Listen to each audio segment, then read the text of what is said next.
ประชาชนบ้านหนองบกใหญ่กลุ่ม2เมืองบะเจียงเจริญสุขต้อนรับผู้สมัครเลือกตั้งสมาชิกสภาแห่งชาติสุดที่10เขตเลือกตั้งที่15แขวงจำปาสักที่ลงโฆษณาหาเสียงในตอนเช้าของวันที่7กุมภาพันธ์2026นี้ผู้รับสมัครเลือกตั้งสมาชิกสภาแห่งชาติสุดที่10ประจำเขตเลือกตั้งที่15แขวงจำปาสักขณะที่1จำนวน10ฐานยิ่ง2ฐานได้ลงโฆษณาหาเสียงและเสนอตัวผู้มีสิทธิ์เลือกตั้งอยู่บ้านน้องบกใหญ่ขึ้นกับกลุ่ม2เมืองบาเจียงเจริญสุขแขวงจำปาสัก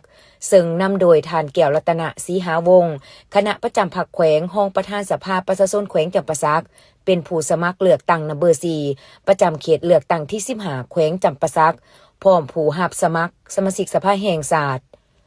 โดยการต้อนรับของทานแสงสุริยากุวันทองห้องเลขาพรรคเมืองประธานกวดกาพรรคลาดเมืองทานคำสอนศรีดาวงศ์ห้องประธานคณะกรรมการปกครองเมืองบาเจียงเจริญสุขมีกรรมการป้องกันศาสตร์ป้องกันความสงบเมืองบรรดาทานอำนาจการปกครองบ้านพร้อมด้วยพ่อแม่ประชาชนภายในบ้านน้องบกใหญ่และบ้านอ้อมข้างเข้าร่วมต้อนรับอย่างอบอุ่น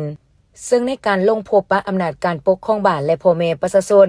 อยู่4บ้านเพื่อโฆษณาหาเสียงในครั้งนี้บรรดาผู้สมัครเลือกตั้งแม่นได้แนะนำตนเองให้พนักงานและพ่อแม่ประชาชน4บ้านได้รับรู้และเข้าใจเป็นต้นแม่นระดับการศึกษาการเคลื่อนไหวเฮ็ดเวียกในแต่ละระยะผ่านมาและความมุ่งหวังในการเป็นตัวแทนแห่งสิทธิผลประโยชน์ของประชาชนเพื่อพัฒนาประเทศชาติให้มีความรุ่งเรืองศรีวิไลทั้งเพื่อเป็นการเฮ็ดให้พ่อแม่ประชาชนและสาวหนุ่มวัยหนุ่มที่มีอายุ18ปีขึ้นไปภายใน4บ้านได้รับรู้และเข้าใจ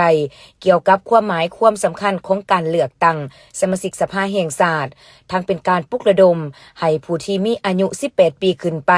ที่มีสิทธิ์ปอนบัตรเลือกตั้งในทั่วปวงชนลาวเว้าร่วมเว้าเฉพาะประชาชนชาวแขวงจำปาสักให้พร้อมกันออกมาใส่สิทธิประชาธิปไตยของตนปอนบัตรเลือกตั้งเอาสมาชิกสภาแห่งชาติสุดที่10ประจำเขตเลือกตั้งที่15แขวงจำปาสักให้ได้ตามขาดหมายที่วางไว้